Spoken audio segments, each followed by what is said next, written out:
Hola, hoy hablaremos sobre un tema importantísimo para el masón.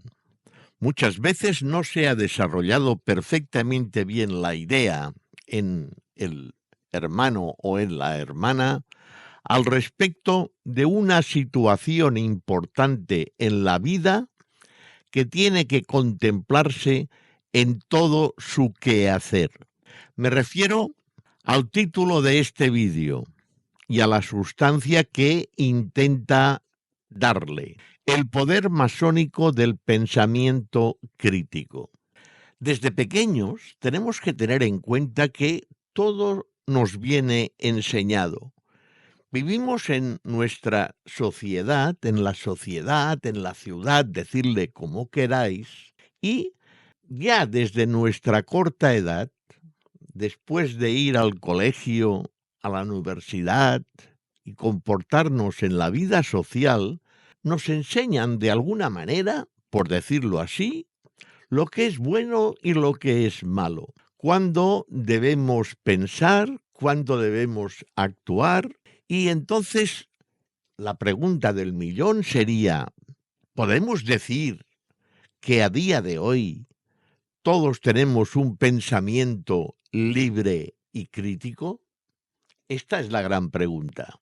Insisto, en nuestra vida social, la religión, el Estado, las tradiciones, las vetustas costumbres, las redes sociales, los medios de comunicación, los líderes políticos y figuras de autoridad conocidas, ¿nos lo cuestionan todo?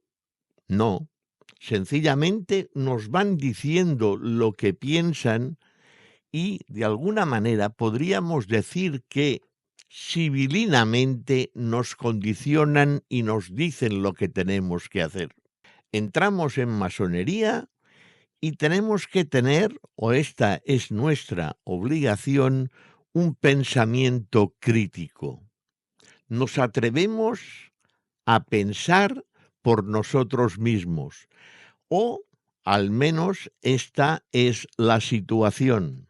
Pensar por nosotros mismos, ser críticos. El masón debe ser sumamente crítico con todo, no creer nada ciegamente, desarrollar este pensamiento crítico que nos ayudará a ir por la vida.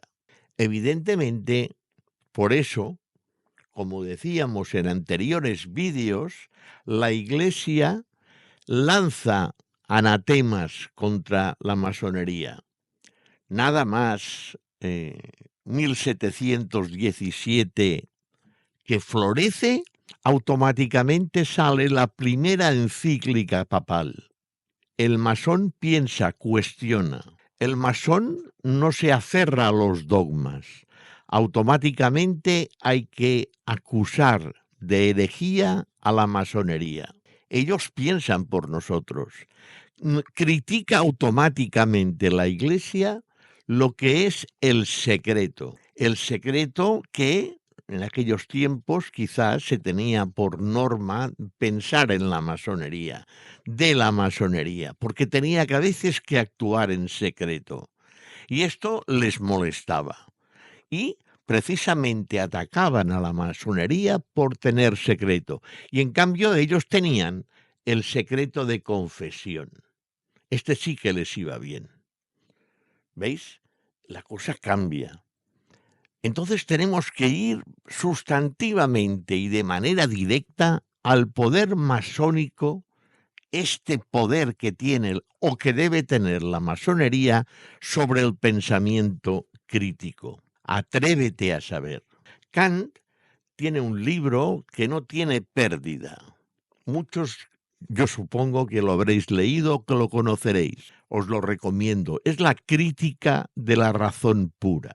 En ella, en esta crítica, en este argumento del libro, nos habla del racionalismo y del naturalismo. Evidentemente son dos posturas diferentes, pero que tienen sustancia cada una de ellas. Y Kant lo mira de agrupar. ¿Qué es la ilustración para nosotros, para el masón? Es el conocimiento.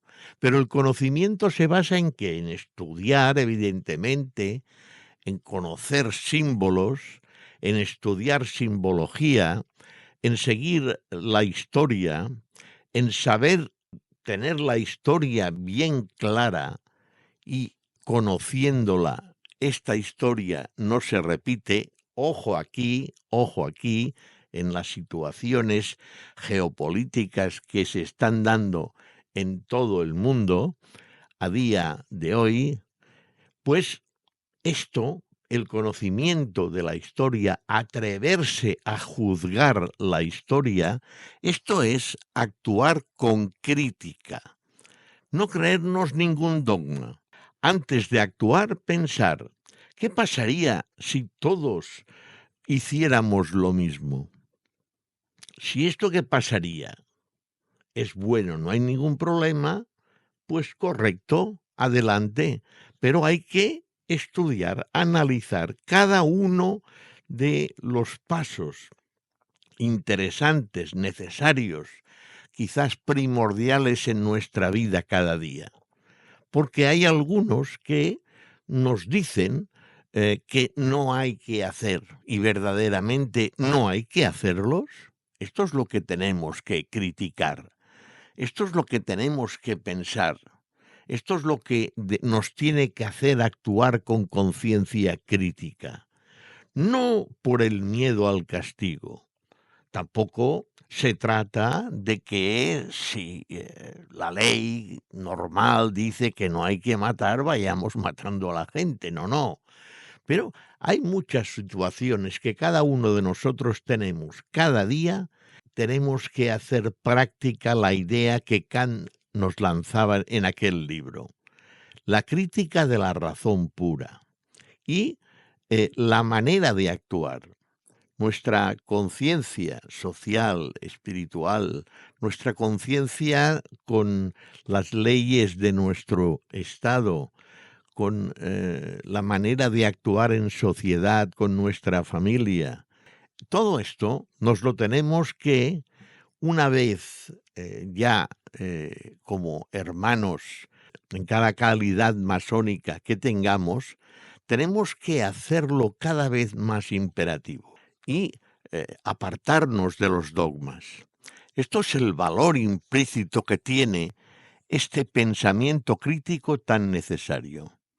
Este pensamiento crítico que nos hace ir hacia adelante y que verdaderamente a veces, si lo miramos bien, cuesta poco y qué bien nos hace, pero no solamente a nosotros, sino a la sociedad. Si todo el mundo actuara con un pensamiento crítico, muchas cosas irían mejor. La mentira estructurada y además dicha sin ningún problema, repetida hasta la saciedad, cosa que antes estos valores no pasaría, ahora se hace tranquilamente. Nos tenemos que cuestionar entonces si verdaderamente este es nuestro camino o tenemos que ser lo suficientemente valientes para contrastarlo en sociedad y decir lo que pensamos. Hay que pensar las cosas antes de decirlas, ¿verdad? Esto es lo normal. Ante una cosa que ya estamos viendo que tiene mucho peligro. Evidentemente, si tenemos que cruzar la calle y viene un autobús, pues lo primero que pensaremos es que no nos atropelle y no pasamos la calle. Muy bien, porque esto es un dato que lo tenemos certero a nuestra vista. Pues en nuestra actuación personal hay situaciones que vendrán, que se tendrán que tomar decisiones y entonces tendríamos que ser, y digo tendríamos porque en realidad después tendremos que ser prácticos. Si lo hemos pensado bien, si hemos actuado con sentido crítico, estoy seguro que las cosas irán mejor. Kant, sin darse cuenta, está dando un camino para el pensamiento masónico crítico. Esta es mi reflexión del día de hoy. Por favor, decidme qué tal os parece y dadme vuestra opinión. Y recordadlo, todo está por hacer y todo es posible. Muchas gracias.